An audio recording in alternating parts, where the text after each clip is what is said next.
Para mí la comedia son las cosas que tú crees que no deberían pasar. La muerte a mí me parece, es algo a lo que le tengo mucho miedo, pero me parece un chiste brutal. O sea, te juro que desde pequeña pensaba, no me digas dónde reír. Yo en algo en lo que me fijo en los comediantes, más que si están haciendo reír o no, qué tan originales y auténticos son con ellos mismos. Crear un contenido de comedia puede ser crear un ambiente de algo que no debería pasar. Ja, ja, una mujer trans tiene pene, ja, ja, ja. No, porque es un tratamiento absurdo. Es un tratamiento burdo.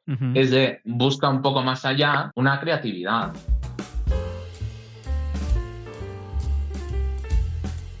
Comediante, bajista, youtuber y dueña de uno de los humores más secos y francos como un martini. Nunca he probado un martini, pero me imagino que así debe de ser. Ella es Dalia Castella. Dalia, muchas gracias por tu tiempo. Gracias a ti, Sam, por invitarme. Dalia, lo primero que quiero preguntarte es ¿por qué empezaste a copiar el formato de Entre dos helechos de Zach Galifianakis del canal Funny or Die y lo haces pasar por original como tu contenido en YouTube?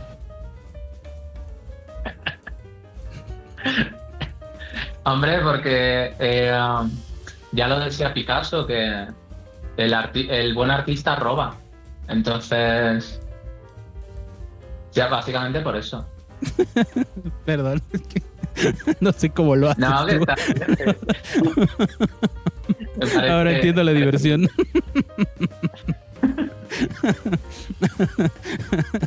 Ok, vamos ya a la seriedad de esto. Modo serio. Quisiera saber cómo surge tu interés ¿cómo y cuándo surge tu interés en la comedia? Mi interés en la comedia surge desde hace muchos años, ¿no? O sea, yo siempre parto de dos divisiones, porque entiendo que a lo mejor la pregunta puede partir en mi interés para dedicarme a ello, pero antes de que tenga ese interés para dedicarme a ello, muchísimos años antes, te hablo de 15 años antes o más, yo ya tenía interés por la comedia viendo a Berto Romero. Berto Romero es un comediante en España que empezó haciendo una sección en un late night de España con Andreu Buenafuente y ya de ahí hicieron una mancuerna y tal. Pero yo la primera vez que lo vi y haciendo su sección de comedia y todo, yo pensaba, no sabía que se podía reír así. O sea, me acuerdo que fue de los primeros pensamientos que tuve, de no sabía que se podía reír tanto con la comedia, porque antes tenía una visión más común posiblemente que se tiene en la comedia, ¿no? De hacer algunos chistes con tus amigos, con tu familia y tal, pero no llevarlo a una visión, que después fui aprendiendo de ellos, de llevarlo a una visión de vida, como una filosofía. Andreu Buenafuente tiene una frase que es: reír es la única salida. Y sí, a mí me gusta muchísimo esa frase. Me gusta muchísimo llevar la comedia como una filosofía. Entonces, antes de dedicarme a la comedia, yo ya llevaba la comedia como una filosofía. Me gustaba aplicarla en todos los sitios lo que podía. Para mí, no me gustaba hacerme como la graciosa, no es como que buscara la risa todo el tiempo. Yo creo que la comedia, y aquí a lo mejor sé que me voy a meter en un modo un poco purista, pero yo creo que la comedia tú no la puedes crear. Yo creo que la comedia tú la encuentras. Te va a dar una visión que tengo que a lo mejor te suena muy, muy loca, pero yo creo que la comedia son pequeños portales de otra dimensión que se abren de vez en cuando y tu único trabajo es verlos para que te puedas reír. Y son portales que se abren y se cierran. Hay momentos que es un momento muy efímero y si no te reíste en ese momento ya la risa no es igual. ¿Qué es lo que te puede pasar como cuando intentas contar una anécdota que a ti te pareció muy graciosa y cuando la cuentas te das cuenta que no? Y terminas con el típico, es que debiste haber estado ahí, porque allí estaba el portal. Entonces no la creas, simplemente la tienes que encontrar. Puedes generar situaciones idóneas para que la comedia nazca, pero yo creo que tú no la tienes que crear. Entonces yo la llevaba así en mi vida. Yo la llevaba como intentar encontrar esos portales cuando salen, señalarlos para que los demás se rían, pero no buscaba hacerme la graciosa en ningún momento. Y contestando a tu pregunta, que te digo que siento que se divide en dos, yo tenía una amiga, todavía la tengo, creo, no sé, son de esas amistades que no hablas con ellas, pero pues en principio todo terminó bien. Pero yo tenía una amiga que en pandemia, en 2021, ya estaba terminando la pandemia un poco, empezó a hacer comedia y yo la vi y me parecía malísima. Me parecía muy mala, que tú sabes que hay muchos comediantes muy malos. Yo antes no lo sabía. Antes vivía en una burbuja donde creía que toda la gente era muy buena en lo suyo, pero yo la vi y me parecía muy mala y sabía que estaba cobrando por dar shows. Shows muy underground y tal, pero yo decía, coño, te está llevando 300 pesos y tal, y yo aquí en pandemia, que soy música, que no puedo tocar en bares, pues lo voy a intentar al menos para ganarme ese dinero. Y entonces le dije de si podía ir a un show, y me dijo, es que primero te tienes que meter a un curso. Y le dije, vale, pues ¿de quién? Y ella me dijo, toma el curso con Gus Proal. Entonces tomé un curso con Gus Proal, de estos que Gus Proal habla 10 minutos contigo y ya está. Y entonces tomé su curso express y volví a ir con mi amiga y le dije, ya tomé el curso, ya puedo entrar a un show. Me dice, no, primero ve a un open. Y yo no sabía que era un open y le dije, pero ahí ya pagan. Y me dijo, no. Y yo, pff. Entonces fui a un open, me empezó a ir bien y me empezaron a llamar pues a shows underground, ¿no? De toda la escena. Y pues nada, se ha generado una bola de nieve hasta que dije, pues creo que se puede vivir de esto. O sea, todo esto empezaste ya aquí en México a hacer comedia. Sí, tengo un poco. Comedia empecé en 2021, como te digo. Sí. ¿En España nunca lo intentaste? ¿Nunca te pasó por la cabeza hacerlo? No, porque yo me dedicaba a la música y yo desde los 10 años yo pensaba que quería hacer música y que quería dedicarme a ello y tal. Y pues nada, nunca se me pasó por la cabeza. O sea, me gustaba llevar la comedia a modo de estilo de vida, pero de verdad que nunca se me pasó por la cabeza dedicarme a ello. Muy bien. Digamos que entonces aquí ya entraste en un modo como más de un interés material en principio, ¿no? Que dijiste, bueno, hago música, pero si a ella le pagan y no es tanto esfuerzo, sí, ¿no? Hombre, es que, mira, tú piensas que en la música tienes que ir a tocar a las 9 y sales a tocar a las 2 de la mañana, 3 de la mañana. Y encima, yo que soy bajista, por ejemplo, tienes que llevar tu bajo, tienes que llevar tus cables, a lo mejor algún pedal y también a veces un amplificador. Entonces tienes que llevar todo eso y tocas de 9 a 2 de la mañana y a lo mejor cobraste 2.000 pesos. Sí. Y yo en la comedia, al año quizá, ya había tenido un show donde me subí 20 minutos y me pagaron 4.000. Y entonces yo dije, vamos a ver, o sea, yo a las 12 de la noche ya estoy en mi casa y cobré muchísimo más que lo que hubiera cobrado en la música a saber cuándo, ¿sabes? Entonces, pues sí vi una posibilidad y una facilidad económica. También obviamente está el gusto, o sea, no era lo único que me motivaba. De hecho, yo creo que tengo una visión muy antitendencias, que eso a lo mejor me evita ganar más de lo que posiblemente podría ganar, pero sí veía una facilidad,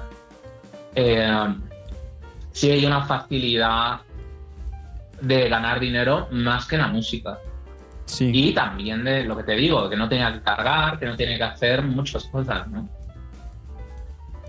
Sí, es mucho más práctico. Yo siempre digo que la comedia, específicamente el formato stand-up, es un formato altamente redituable como entretenimiento porque puedes generar que llegue mucha gente a un bajo costo de producción, a diferencia de la música, que me parece que es un alto costo de producción y que no siempre hay como una garantía de que va a llegar mucha gente, a pesar de que la música obviamente es más universal que la comedia stand-up, ¿no? La gente sí va más a escuchar música que a un show de stand-up, definitivamente.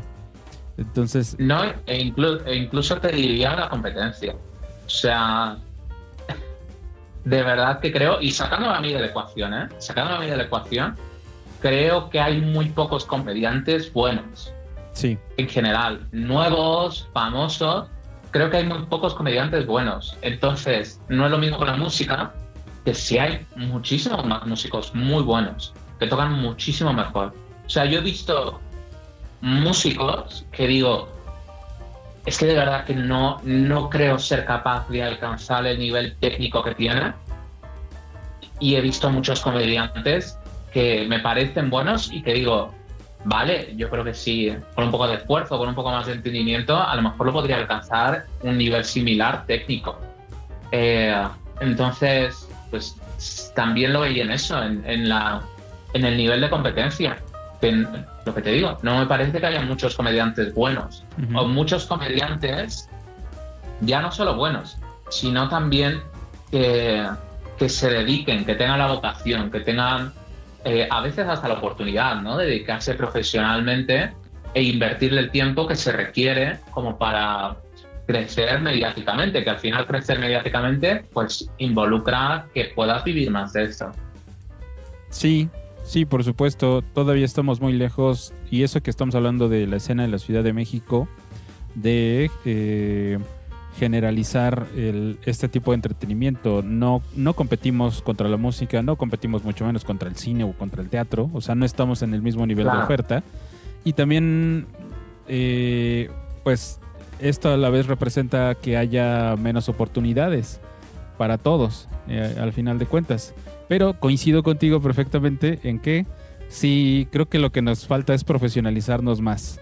No hay muchos comediantes que se dediquen al 100 a esto, algunas veces por trabajo, por otras situaciones, pero aún así, de repente sí, mira, yo y creo que alguna vez lo comenté contigo, yo no creo que haya ahorita en Ciudad de México un solo show que pueda mantenerse semanalmente con un line-up de muy alto rendimiento en cuanto a talento. Claro. Y a lo mejor van a decir, no, pero ¿cómo? No, es mi opinión. Entonces, creo que coincido con esta parte que dices, que nos faltan comediantes. No digo que va a ser así siempre, pero de momento faltan. Quiero preguntarte ahora, ¿cómo ha sido el camino desde esas primeras veces que te subiste hasta el día de hoy? ¿Cómo es que te has estado haciendo este hueco en la escena y qué tanto te ha costado? No sé, yo tiendo mucho a decir que mis problemas no son tan graves, y me voy a la típica comparación de mis problemas no son tan graves porque hay gente que no tiene para comer y todo ese tipo de cosas. Entonces te diría que no ha sido un camino muy difícil, ha sido un camino muy confuso, porque digamos que lo que te decía, yo empecé en un Open, me empezaron a llamar y a llevar a sitios, y así estuve a lo mejor el primer año y medio, donde había momentos donde tenía pues a veces hasta más de un show semanal, ¿no? Nuevamente en eventos no importantes a nivel mediático y tal, pero pues a lo mejor que me llevaba en un show 300, me llevaba en un show 500, y en un show pues habían 50 personas, al uno había 100, y ya está, y me mantenía así. No sabía, a mí por ejemplo, comediantes de más nivel, salvo 4 contados, prácticamente a mí nadie me invitó a abrir un show. Y eso sí lo escucho mucho en otros comediantes, ¿no? De repente estuve abriendo la tal, y abría tal, y abría tal, y a mí te digo, yo habré abierto a 4 personas, a lo mucho. Entonces, no me pasaba eso y tenía mucha duda de cómo crecer. Y un comediante me dijo, es que lo que tienes que hacer es tener un programa en internet. Me dice, tener un podcast, tener un contenido. Dice, porque hoy en día si no tienes un contenido no eres nadie. Y es algo que creo de verdad. O sea, a mí no me gusta, porque a mí las redes sociales nunca me han encantado, pero sí creo que es una realidad que hoy en día, lamentablemente o afortunadamente, como lo quieras ver, para ser alguien tienes que tener un contenido. Pero a mí me costaba pensar en qué tipo de contenido, porque es que es muy difícil intentar sacarme una idea original o tal, que bueno, si quieres ahora nos metemos en cómo se me ocurrió el último invitado, Uh-huh. pero sí te diría que fue un parteaguas en el momento que empecé a ser el último invitado. Porque cuando hice mi programa,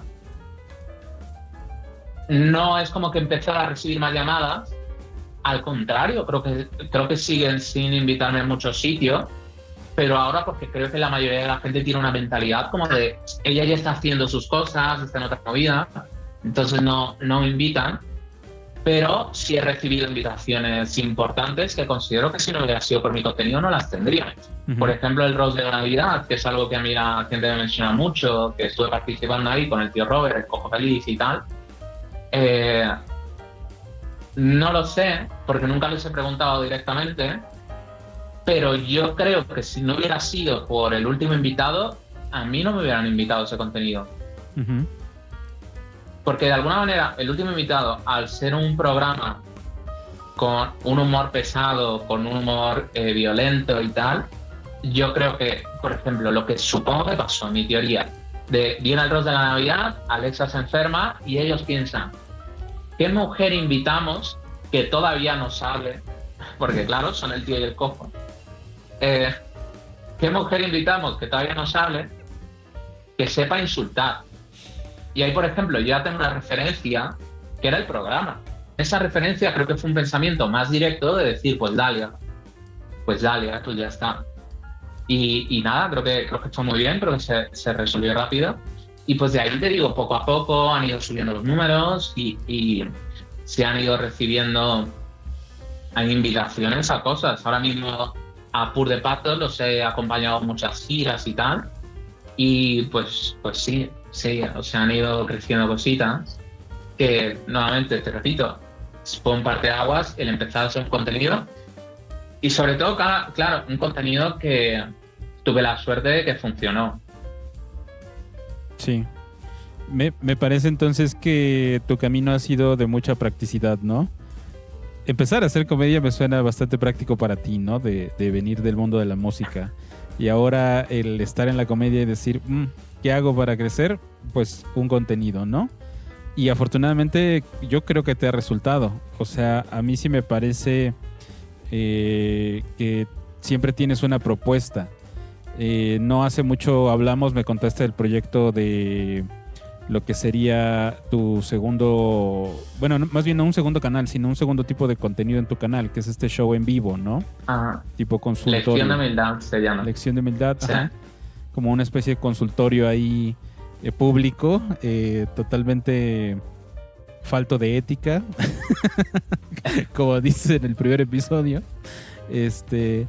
Pero yo veo, por ejemplo, en él una tendencia que se empieza a marcar cada vez más, que es la de hacer shows concepto, por así decirlo, por ponerle un nombre.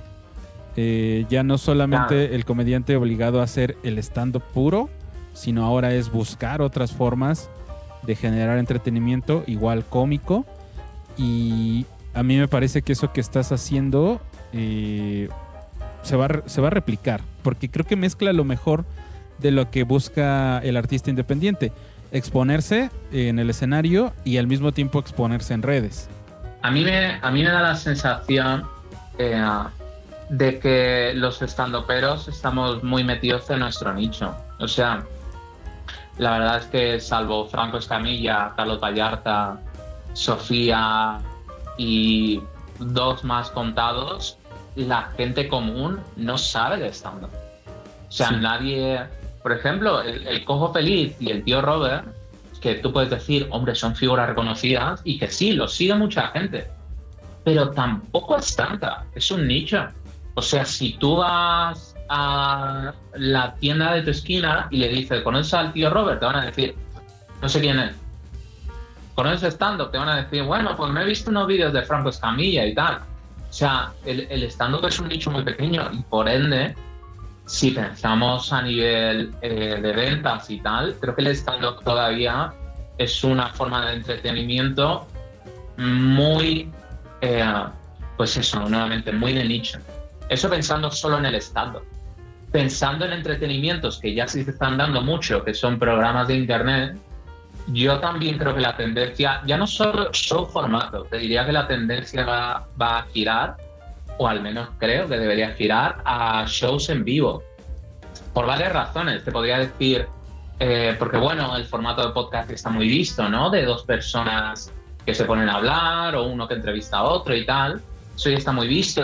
Te podría decir que otro motivo también es lo de las inteligencias artificiales, que es algo que yo detesto. Por mí se deberían de desconectar y plantarnos aquí y decir, vale, ya hemos llegado al techo de la tecnología, no hay que avanzar más.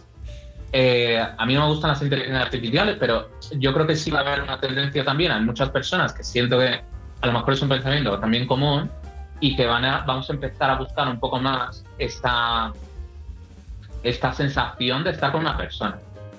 Y entonces un show en vivo es una manera de replicarlo. Uh-huh. Una manera de replicarlo tanto yendo al show como viendo un programa en internet que es un show en vivo. Y creo que hay muy pocas ofertas y por eso lo quería hacer así. Porque es que ofertas del show en vivo está Pur de Patos, hablando huevadas y poco más. Y creo que puede ser algo que se podría esforzar ahí. Y pues la otra tendencia, que a la gente ya le empieza a gustar hablar. O sea, lección de humildad al final es que las personas que vayan, quien quiera, vaya y cuente una anécdota.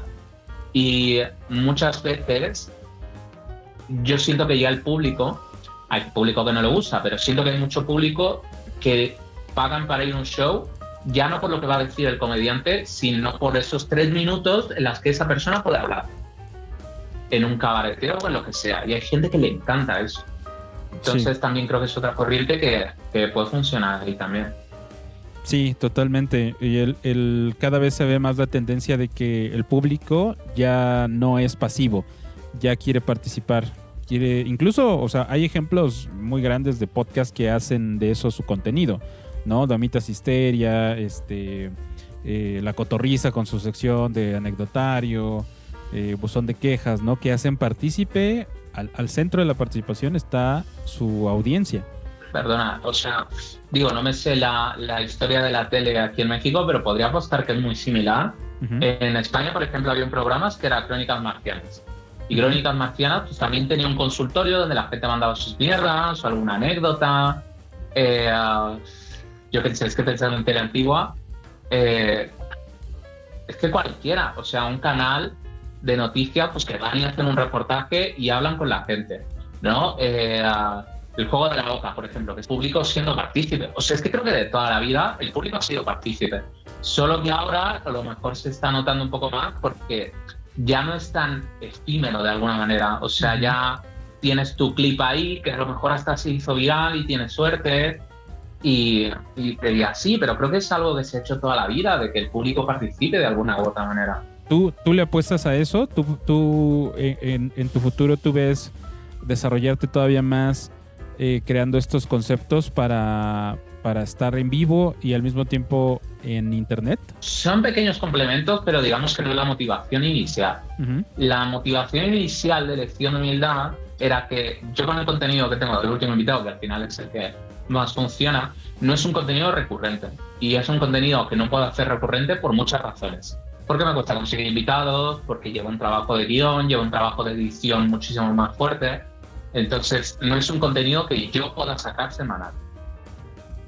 Así que pensaba en un contenido que podía sacar semanal y se me ocurrió ese, que me parecía gracioso de alguna manera y que me parecía obviamente unirlo con estos conceptos de consultorio y tal, de esta visión voyerista de ver una sesión psicológica de alguien, ¿no? Y darle un consejo pues hacia la comedia, porque al final a mí no me gustan los comediantes que tiran de libros de autoayuda, ¿sabes? Que de repente es como de, bueno, pero ¿estoy viendo comedia o estoy viendo autoayuda? O sea, para mí si es comedia y ya está. Pero bueno, eran complementos donde decía, quiero hacer un show así, podría hacerlo en un estudio, pero yo, por ejemplo, no soy una persona que tienda mucho a reír de una forma explosiva, pero sí me gustan las risas. Entonces dije, creo que estaría bonito que si hubiera risas, pero como las risas no las voy a tener yo, pues que haya público. Y ya si voy a hacer un público, pues que sea en un show. Y luego ya pensé en todo eso, de puede ser un complemento, al final creo que las cosas pueden ir por ahí, no está mal, nos salimos un poco de lo típico, porque al final era lo que te decía, a mí no me gusta seguir tendencias. O sea, yo cuando pensé en crear el último invitado, antes de pensar en ello y estar pensando en crear un contenido, yo no quería hacer el típico contenido, y pido perdón a los comediantes que lo hagan, pero yo no quería hacer el típico contenido de me junto con otro comediante, nos ponemos un tema y a ver qué se nos ocurre. O sea... El 99% es que de los podcasts son eso. El 99% de los podcasts son eso, y entonces como de, para hacer lo mismo, pues no. Voy a cambiar un poco la temática. Lo de que... Y quiero preguntarte, bueno, ¿cómo ponerlo? Eres una mujer extranjera haciendo comedia en uno de los países más machistas y violentos contra las mujeres y contra cualquier minoría. ¿Alguna vez has encontrado discriminación en tu camino? ¿Has encontrado violencia o simplemente algún tipo de rechazo hacia lo que haces? No. O sea, a lo mejor la ha habido, pero no me he enterado, ¿sabes? Pero no, nunca ningún comediante ha sido grosero conmigo o el público en general estando en un show, ¿no? De manera presencial, que alguien haya sido extremadamente agresivo o tal.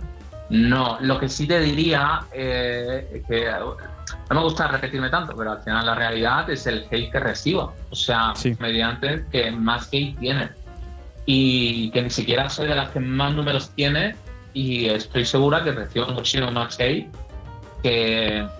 Mira, por ejemplo, el otro día me estaba viendo el especial de Franco Escamilla, el sí, de Gaby. Hay un momento en que habla de haters y tal, que bueno, todo esto lo hizo antes de que pasara todo lo de su hija y tal, porque seguro de hecho sacó otros 2 beats más, pero en ese momento empieza a hablar un poco de haters y Franco Escamilla dijo: yo recibo de 150 a 200 comentarios de hate al día. Y dije, ¿es que yo recibo lo mismo? ¿Qué es eso de que yo reciba como mínimo el mismo hate que Franco Escamilla? Que Franco Escamilla me supera 1 millón más en cuanto a números. A lo mejor ahora con esto que pasó con Franco y su hija, ahí sí empezó a recibir más hate que yo. A lo mejor ahí sí. Pero en días normales yo recibo muchísimo más hate. uh-huh. Entonces, pues nada, como lo sopesas, pues así, tragándolo simplemente. Es que no hay nada que hacer. O sea, yo dejo que haya el hate para que la gente lo vea, porque yo creo que sí puede generar un poco de conciencia de decir, pero ¿por qué reciben más hate que el resto, ¿no? Y que la gente pueda ver que pues es transfobia. O sea, sí, yo no soy muy partícipe de la comunidad, yo no defiendo la comunidad, yo no llevo banderas, no creo que tenga una ideología muy marcada en ese aspecto, pero yo no veo otra explicación, porque si no, tú dime qué otra cosa es. Porque si yo dijera, es que todos los comediantes reciben la misma cantidad de hate, es como de, pues es que así es la comedia. ¿Y qué tipo de hate recibo? No recibo el no eres graciosa, recibo un hate de eres hombre, no sé qué, acéptate, y recibo hasta amenazas de muerte. Yo a la semana recibo 3 amenazas de muerte. Y entonces, wow, como de, había gente que me decía, es que tiene que ver con tu contenido, porque tu contenido es agresivo. Hasta que salió Luisito Rey a hacer el mismo contenido y no recibe el mismo hate que yo. Entonces ahí ya sabemos que no es el contenido. Es pues porque es una mujer trans. Es por eso. Y encima le metes que tú dices, eres extranjera, vale, pero es que encima de España, porque si fuera de Ecuador no sería lo mismo. O sea, encima es añadirle esa connotación española de devuelve el oro, no sé qué, pues empeora, ¿no? Wow, no sabía esa parte del hate. Desafortunadamente no me sorprende. O sea, sí es algo que puedo esperar, ¿no?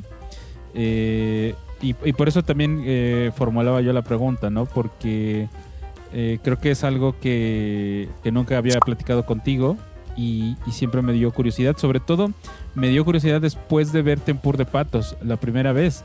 Porque yo sé perfectamente que el público de Pur de Patos, vaya que el tío y el Robert no tienen el fandom más, ¿cómo decirlo? Que más te abraza, ¿no? Que más te apoya. Ya, sí. Entonces, después de que vi eso, dije, wow, qué temple de Dalia el estar ahí con ese público, ¿no? Ahorita ya van varias veces que subes con ellos, ¿no? Subo a la logia, entonces digamos que mi participación pues es más pasiva, o sea, prácticamente no hablo. Subo a escribir a la mesa y ya está, ¿no? Y ya hay gente que me conoce, ya empiezo a tener mi público que me cuida, que me protege, que me defiende. Y pues nada, en las giras que he estado con ellos, pues la gente cuando empiezan a hablar, los que se acercan y tal, pues oye, qué bueno que has venido, te quiero mucho, no sé qué, me encanta tu contenido, tal, y han sido muy amables conmigo. Entonces, hay de todo. O sea, te voy a decir algo, que bueno, como tú has dicho, el público del tío y el coco, y yo creo que ellos lo saben, es muy variado. Es muy variado a nivel de respeto. El respeto, bueno, le dan diferentes formas de valorarlo. Y hay momentos donde se queda gente que ha comprado merchandising para poder tomarse fotos con todos, sobre todo con el tío y el cojo, pero yo me estaba acercando porque a mí había gente que me mandaba mensajes, decirme, oye, ¿vienes a Veracruz con ellos? Ojalá te pueda ver y no sé qué. Y entonces, claro, yo me asomaba por ahí por si alguien quería saludarme porque me habían mandado mensajes. Y ya después sale el Chaparro y Lalo y tal. Y de repente hay gente que me saluda, pero te voy a decir algo que te digo que es pensamiento mío.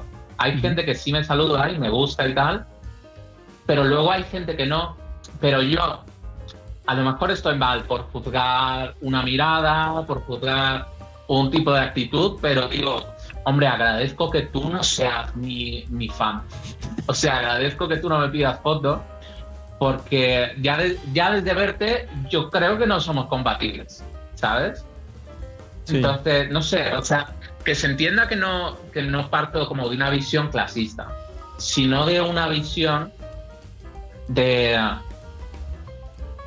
que ni siquiera te diría de no saber respetar al comediante, pero yo creo que hay muchas personas que visualizan a los artistas en general como si fuera un zoológico. Y entonces, mucho que el tío y el cojo han marcado un poco esa tendencia, y no me parece mal, pero mucha gente seguidora suya es como de vamos a Pur de Patos a llamarle putita al cojo feliz. Y es como de, o sea, si tú eres ese tipo de persona, pues agradezco que tú no seas mi fan, porque yo no es lo que busco ofrecerte y no busco que tú busques eso en mí. Entonces, pues eso. En otra entrevista, Roberto Flores me decía que él, desde su perspectiva, el comediante no busca al público, sino es a la inversa. El público te va a encontrar en algún punto. Y él decía que la clave era pues simplemente exponerte, aunque de 100 que te expongas, 99 a lo mejor te abuchen, en una vas a encontrar a tu público y va a ir creciendo y ese público va a hablar de más. Y creo que estás, como muchos comediantes, pues también en la búsqueda del tuyo. Qué bueno que ya has generado ahorita algo, ya sea que a través de tus presentaciones en vivo o a través del contenido. Hay gente que está haciendo clic, creo yo, de la misma forma en la que tú en su momento lo hiciste con Berto, ¿no? El decir, uy, me encanta esta comedia, me encanta este comediante, me encanta lo que hacen. A mí personalmente me gusta mucho este humor que tú manejas, ¿no? Que suena quizás fuerte para muchos mexicanos, lo voy a poner así, que suena muy directo, que no tiene como esta picardía a la que uno está acostumbrado. A ti, desde que llegaste a México, ¿te costó trabajo adaptarte a la misma? ¿Dijiste me voy a adaptar? O más bien voy por el punto contrario, voy a mostrar quién soy, voy a hacer las cosas como yo las sé hacer. ¿Cómo fue el llegar a México y luego hacer comedia aquí? No, sí, hay mucho choque cultural, porque Es que sí, en España somos muchísimo más directos que aquí en México.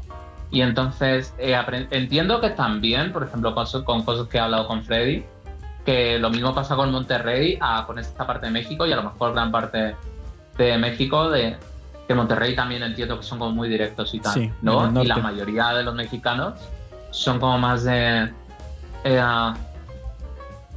pues yo qué sé, como intentar dar más vueltas, intentar hablar como más de oye, por favor, tal. No sé, no sabría cómo decirlo. No digo que sea malo, pero vamos, yo creo que es cualquiera que conozca el mexicano, o si eres mexicano, sabes a qué me refiero. Entonces sí ha habido un choque. Ha habido un choque en muchos contextos. Por ejemplo, te voy a contar algo muy rápido, sin decir nombres, nada más para poner ejemplo. Había una producción en la que me invitaban relativamente seguido y hubo un día, yo en ese show al que me invitaban, hacía algo que era preguntarle al público algo relacionado a como cuál ha sido el peor regalo que te han dado, no sé, alguna pregunta que el público me contestara en tarjetas y yo viendo su respuesta cabareteaba con ellos. Y entonces hubo una vez que el público no quiso interactuar y entonces pues el show pues sale regular, porque si no tienes esa parte de interactuar con el público, que al final esa parte es interacción con el público, pues sale pues flojo. Y entonces, terminando el show, yo le dije al productor, que yo recuerdo que se lo dije en buen tono y tal, le dije, joder, el público hoy un poco de mierda, ¿no? Refiriéndome a esto de que no quiso participar y tal. Ya después el productor me dejó de invitar. Yo no sabía por qué, porque literalmente es que no me dijo nada. Desapareció investigando y después mandando espías a que le preguntan al productor por qué no me había invitado. Sí. El productor dijo, es que una vez dijo que el público fue una mierda. Y fue como de, a ver, sí, pero no. O sea, creo que implican mucho intenciones, pero mucha gente me ha dicho, es que la palabra mierda es una palabra muy fuerte aquí en México, ¿no? Y puede ser muy agresiva. Sí. Y entonces es como de, pues vale, pues perdón, no sé. O sea, obviamente no iba con esa intención. Y muchas cosas pues he tenido, no que cambiar, pero a lo mejor sí controlar un poco más, o con la gente que ya me va conociendo, a lo mejor ya no me autocensuro tanto, pero son pequeñas cosas que sí me he enfrentado bastante con eso, ya no solo a nivel de comedia, a nivel de vida cotidiana. O sea, pensando en el último invitado, digamos, ahí es una ventaja el que no tengas que filtrar esas cosas, porque ahí, pues mientras más agresiva sea, mejor.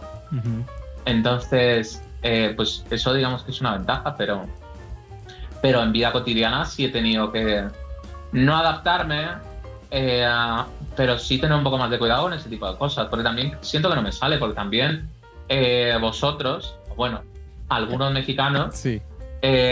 Cuando de repente decía alguna palabra así de, hombre, esto está medio chido, ¿no? No sé, me decían, es que no te queda, es que esa palabra no se tiene muy rara. Y es como de, vale, está bien, perdona. Regreso a las mías, entonces. Exactamente, está guay, tío, mola. Y siento que también, hablando del lado mexicano, sí hay como mucho, como una noción subconsciente resentida y ultra cuidadosa, ultra pendiente, servilista, diría yo, o servil, no sé cuál sería la palabra correcta, pero esta noción de ten cuidado, no toques, de toca con cuidado, de ve despacio, de por favorcito, con permisito, y todas las cosas en diminutivo que nos encanta decir a los mexicanos, ¿no?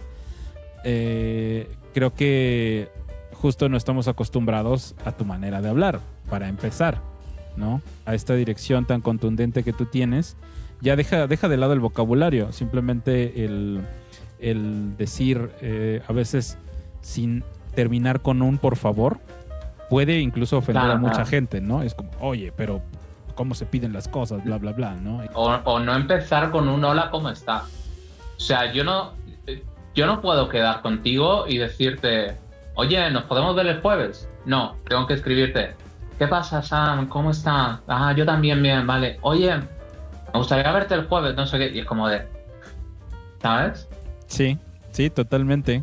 Sí, sí, o sea, yo lo acepto, yo soy culpable también de eso, ¿no? Es la costumbre que se me inculcó y qué difícil es quitarte ese chip, ¿no? Ahora ya desde, pues digamos que desde que estoy en este ambiente, sí procuro ser más directo porque al final también me gusta tener como claro el decir, hablamos por un show, hablamos por un negocio o hablamos ya de manera personal, ¿no? Creo que ahí ya son dos tonos, ¿no? En los que uno se puede mover, los dos me parecen igual de válidos, ¿no? Hay gente que solo te va a contactar porque quiere algo muy específico de ti y está bien. A mí yo también lo agradezco que digo, ok, no perdamos el tiempo, vamos a lo que vamos. Pero sí, entiendo perfectamente lo que puede ser difícil para ti en tu caso, para comunicarse con nosotros, ¿no? Con esta cultura que, repito, me parece muy lejana al tipo de humor que tú tienes y por eso a mí me parece que lo que tú haces es tan particular y creo que a lo mejor, no sé, yo siento que el comediante tarda mucho en encontrar su voz cómica. Yo creo que tú ya la traías desde hace mucho, antes, como dices, incluso de hacer comedia, como que ya estaba ahí. Porque me acuerdo la primera vez que te vi en un open mic, era muy... había mucha elocuencia en tu propio sentir, a diferencia de los demás comediantes que estaban probando. Digo, había de todo aquella vez, me acuerdo que había comediantes más experimentados, menos experimentados, pero sin duda yo en algo en lo que me fijo en los comediantes, más que si están haciendo reír o no, lo primero que veo es qué tan originales y auténticos son con ellos mismos. A mí lo que te decía, no me gustan las risas, no me gustan las risas propias, no me gusta que el comediante se ría. O sea, yo creo que si el comediante se ría, pues es como si un actor porno se traga su propio semen, ¿no? Si es como de... ¿Por qué? No.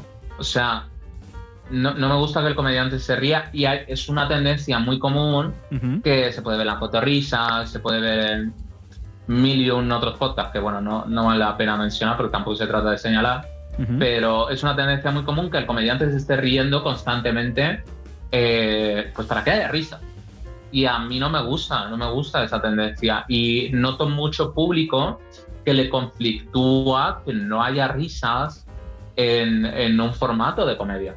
Porque se ve que no están acostumbrados también. Es como de, ¿por qué no se están riendo? Porque necesito saber que me tengo que reír de alguna manera, o no sé.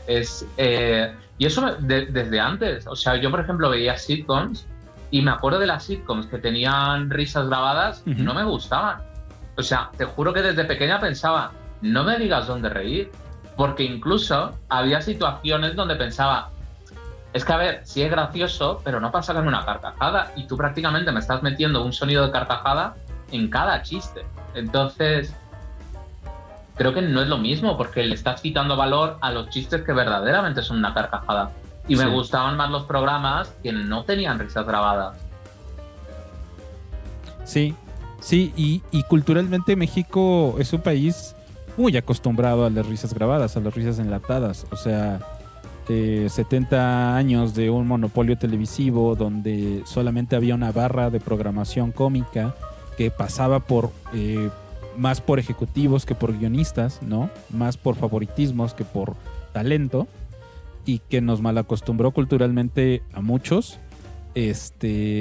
Y que también no solo nos malacostumbró a tiene que haber una risa, se tienen que reír, sino tiene que haber mucha energía y tiene que haber movimiento y tiene que haber siempre estos giros y tiene que haber slapstick, ¿no? Cosas físicas. Y si no, es el patiño. La figura del patiño, vaya qué marcada está en México. Tiene que haber alguien a quien insultemos gratis para sacar todo. Entonces... sí, entiendo perfectamente. Yo tampoco soy fan de las risas, grabadas. Me parece, ya culturalmente hablando, una manera muy genial de adoctrinamiento, muy irónica. Pero bueno, quiero preguntarte qué es lo que tu humor observa de la vida, ¿no? ¿A qué le pones atención y cómo pones en marcha tu proceso creativo para escribir chistes? Yo creo que intenta observar aquello que no queremos observar, que no es muy difícil. siento yo. Pero para mí la comedia es incomodar. Entonces hay que voltear a ver lo que te incomoda, lo que no quieres decir. O sea, mi visión de la comedia, por ejemplo, que solo lo descubrí hace poco, para mí la comedia son las cosas que tú crees que no deberían pasar. Eso es la comedia. Mucha gente dice, la comedia es sorpresa. Yo no es una definición que no estoy muy de acuerdo. Te digo, para mí la comedia es cosas que crees que no deberían pasar. Y hay muchas cosas, eso no quiere decir que sean irreales. Uh-huh. Hay muchas cosas reales que tú crees que no deberían pasar. Por ejemplo, la muerte. La muerte a mí me parece, es algo a lo que le tengo mucho miedo, pero me parece un chiste brutal, porque le da sentido a la vida. O sea, el que te vayas a morir y vives como creyendo que no va a pasar, ¿no? Claro, es un chiste muy cruel porque tú crees que no va a pasar, pero al final sí pasa, y cuando pasa te sorprende. Es como de, ¿pero por qué se ha muerto? Claro. Es que no sé, ¿qué esperabas? O sea, sí. Sorprendente sería que fuera inmortal, pero claro, eso me sorprendería más, y ahí la gente no estaría riendo, ¿eh?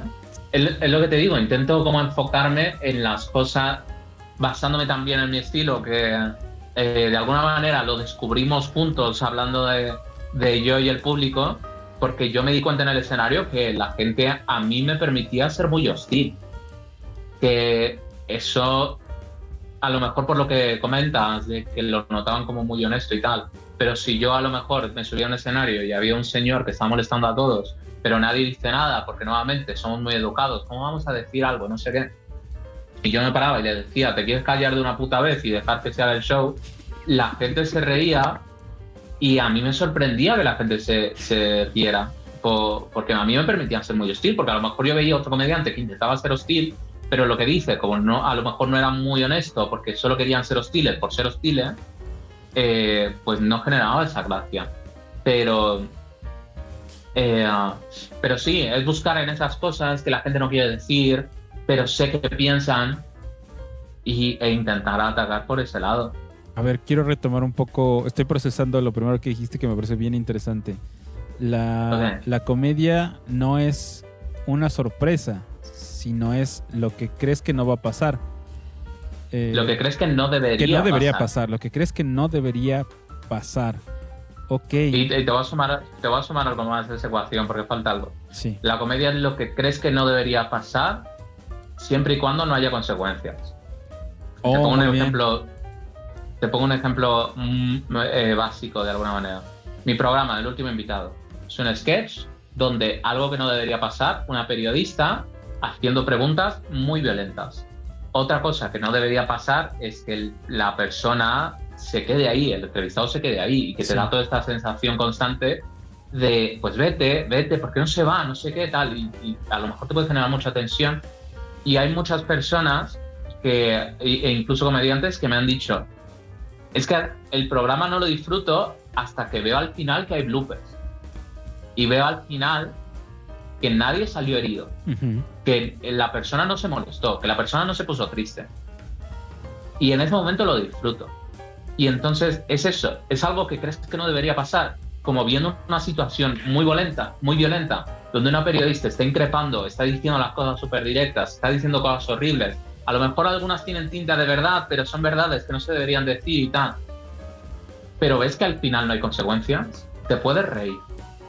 Claro. Si no es una simple y llana sorpresa, como se suele a veces ver teóricamente, ¿no? Porque siempre ponen el ejemplo de alguien camina en la calle y se resbala con una cáscara de plátano. Sorpresa, inesperado.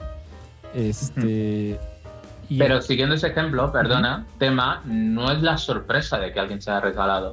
Es que pasó algo grave, entre comillas, como que alguien se caiga y te empiezas a reír cuando ves que esa persona se ríe, cuando esa persona se levanta, porque dices, vale, no pasó nada. Si esa persona se resbala con la cáscara de plátano y se mata, nadie se va a reír. A lo mejor un poco después, porque es como de qué putada que te ha matado una cáscara de plátano, ¿no? Pero en ese momento nadie se va a reír porque hubo una consecuencia. Es algo terrible, es algo que de alguna manera hasta podrías pensar lo efímera que es la vida, que una persona se muera así de la nada. y eso es una sorpresa. Pero la sorpresa per se no es donde está la gracia, es en que pase algo que no debería pasar y que no tuvo consecuencias. Desde mi perspectiva, ¿eh? Sí. Eso es algo que yo deduje sola y que creo que estoy correcta, pero no sé. No, sí. Es una aproximación muy, muy interesante. Creo que elementos se repiten, ¿no? Sorpresa, tensión, la ruptura de la tensión también, ¿no? En tu caso, lo que acabas de decir, cuando la gente ve los bloopers, ya se relaja, ¿no? Ya es como, todo fue una broma, claro, ¿no? No, ya sabía yo que no era tan pesado, Claro, ¿no? Que no era algo en serio. pero si no hubiera bloopers o si fuera una situación real, porque yo a mis invitados les digo lo que va a pasar, pero hubo gente que me llegó a decir, no les digas, y yo decía, hombre, pero que soy mala gente o qué, o sea, ¿cómo va a llegar a insultarlo de tal manera y no decirles nada? Pero Sí. claro, me lo decían para tener una reacción más honesta, y a lo mejor si hubiera tenido una reacción más honesta, y a lo mejor hubiera habido gente que lo disfrutara, pero a mí eso me parece muchísimo más cruel. Muchísimo más cruel, e incluso te diría hasta un poco primitivo, ¿sabes? Como estas típicas bromas que se hacían por la calle, de que va una persona normal, tranquila, sin molestar a nadie, y de repente llega alguien y les trae un pastel en la cara.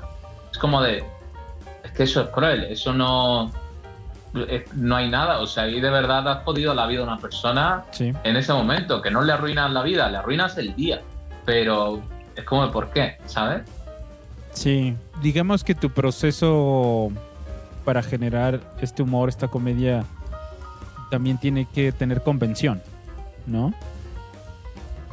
¿A qué te refieres? Sí, o sea, no es el molestar por molestar, es llegar a un acuerdo y decir, vamos a crear esto, ¿no?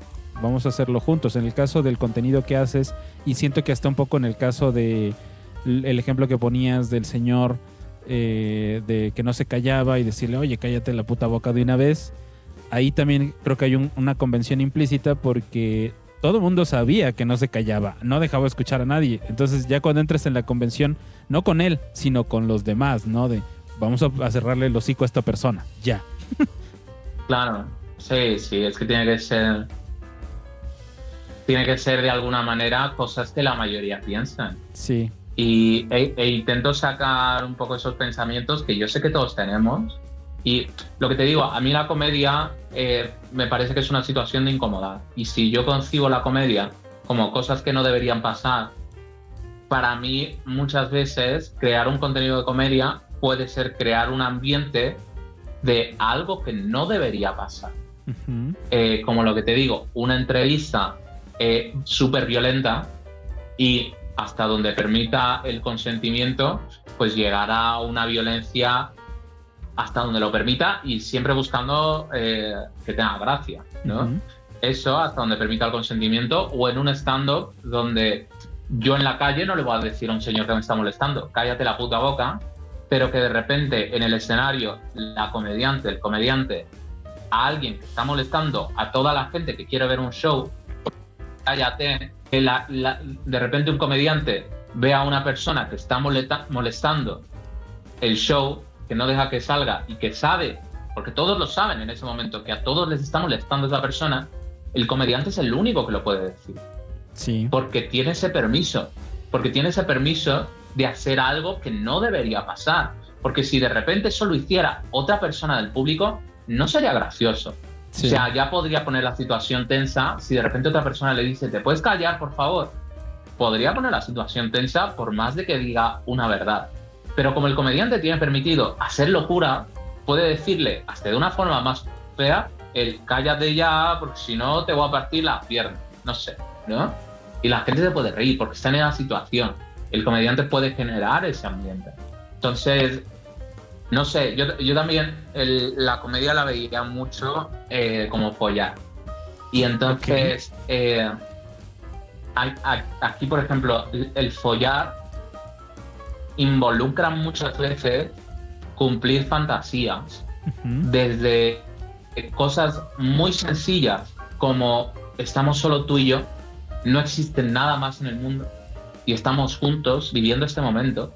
Desde una fantasía así muy sencilla, como pueden ser más allá de voy a imaginarme que estoy con un extraño, o o puedo imaginar que estoy atada, ¿no? Y que estoy indefensa, o muchas otras fantasías que se realizan en sitios seguros. Otra manera en que la gente disfruta hacer este tipo de cosas, pues son como montañas rusas, o películas de terror, o escape rooms, por ejemplo, ¿no? De gente que quiere vivir una experiencia de ser secuestrada. Es una experiencia horrible, pero en un ambiente seguro donde saben que no les va a pasar nada y que cuando ellos digan, se acaba, ¿no? O una montaña rusa donde dice, pues es una experiencia de mucha velocidad y de que a lo mejor me muero, pero nadie piensa de verdad que en una montaña rusa se va a morir. Sí, claro. Es una situación segura donde vives esa cercanía a la muerte. Entonces, de nuevo, lo mismo con la comedia. Esa cercanía de situaciones que no deberían pasar, ¿hasta dónde las podemos llevar? No todas las situaciones tienen que ser violentas. Que mi humor lleve un poco ahí, bueno, pero no todas las situaciones tienen que conllevar violencia o un humor negro. Pueden ser cosas que no deberían pasar, más benignas, por decirlo de alguna manera, ¿no? O más blancas incluso, pero pues también, o sea, para mí tiene que ir por ahí. Claro. ¿Y tú tienes algún límite dentro de tu humor? ¿Algún límite en tu comedia? Que sea gracioso, que sea... Es lo único, es verdad que es muy subjetivo, pero para mí no. O sea, piensa que la comedia es el único género a la que se le ponen límites. No le pones límites a un drama, no le pones límites al terror, como decía. Siendo la comedia tampoco tiene que ser límites, siempre y cuando cumpla sus objetivos. Si tiene un drama, a un personaje lo tienes que secuestrar, tienes que hacer que pase hambre, que maten a toda su familia, pero cumple su objetivo, que es drama, que es que la pases mal por la persona, pues entonces no hay límites. Si en una peli de terror tienes que matar a 1000 personas y el villano es indestructible y al final gana, tampoco hay límites. En la comedia siento que es lo mismo. Si cumples con el principio, que es hacer reír, siento que todo es válido. Que hay algunas maneras un poco más, no te diría profesionales, pero te podría decir a lo mejor un poco más elegantes de llevar un tema, pues creo que ya es gusto personal y sí busco siempre que se tenga un poco más de elegancia en la manera de presentar los temas, sobre todo cuando son temas complicados, porque, por ejemplo, llevándolo al terror, a mí me parece que hay mucha relación entre comedia y terror. No es lo mismo que yo te quiera asustar de repente sacándote una cara horrible y de la nada con un sonido súper fuerte, estridente, así en la cara, y ya te asusté y ya cumplí mi objetivo, y que eso a mí me parece una forma de terror barato, a que si yo te quiero generar terror, generándote un ambiente de verdad, generándote tensión y asustándote de otra manera sin tener que recurrir a ese recurso barato. Entonces yo creo que lo mismo con la comedia. Es como de, tienes que ser un poco más inteligente, tienes que buscar una elegancia en la presentación de los temas. Si vas a hablar de alguien con síndrome de Down, por ejemplo, que puede ser un tema escabroso, no digas, los de síndrome de Down son tontos, ¿no? Ja, ja. Entonces ya no estás llevando el tema de una manera elegante. No es que no se pueda tratar un tema, es el cómo se trata el tema, el tratamiento del tema, no es el tema per se. Entonces creo que es lo mismo. Por ejemplo, yo estoy buscando para el último invitado llevar a una mujer trans, porque hay mucha gente que me dice, claro, se ríe de los demás, pero a que no se reiría de ella. Y es como de, sí, se puede, solo que no he conseguido alguna todavía que quiera participar, pero es como de, se puede también. Solo que, claro, cuando la consiga, el guión no me lo voy a plantear en decir, jaja, una mujer trans tiene pene, jajaja. No, porque es un tratamiento absurdo, es un tratamiento burdo. Es de, busca un poco más allá una creatividad, no una situación más creativa a lo que pueda llevar. Que se pueden hacer, o sea, es lo que te digo. Respondiendo rápido a tu pregunta, no creo que hay algún límite que al menos yo tenga. Ok. Ya estamos en el tiempo. Me ha gustado mucho hablar contigo, conocer tus procesos, tu visión y cómo has llevado este camino dentro de la escena, que estoy seguro que todavía te queda demasiado. Muchas gracias, Dalia, por... Eso es ¿Es bendición o es maldición eso? Depende cómo lo veas. No, Okay. yo creo que yo quiero pensar que estamos en una, no sé si segunda o tercera fase del stand-up en México. A mí me da mucho gusto hablar con gente como tú, porque ahorita es donde estamos haciendo estas nuevas bases, ¿no? Aparte que nos enfrentamos a retos que nos enfrentaron comediantes antes que nosotros, ¿no? Como decías, de inteligencia artificial, las crisis económicas, las pandemias, crear contenidos hoy en día, qué difícil es. Y creo que tú lo estás haciendo bastante bien. ¿Cómo estás en redes? En redes aparezco como Dalia-Castella. Muy bien. En todas tus redes como Dalia-Castella. Que tu Sí. apellido es Castella y muchos te dicen Castella. Sí. Sí, No sé por qué, pero bueno, porque yo nunca he visto a nadie que diga Franco Escamilla. Esa aplicación de la doble L como una L. Muy bien. Ahí para la Sí. gente que todavía tenía la duda de cómo se pronuncia. Esto ha sido todo. Si quieren ver más contenido, denle clic a los enlaces. Si quieren más entrevistas, pónganlo en los comentarios. Y muchísimas gracias. Nos vemos en la próxima. Gracias, Dalia.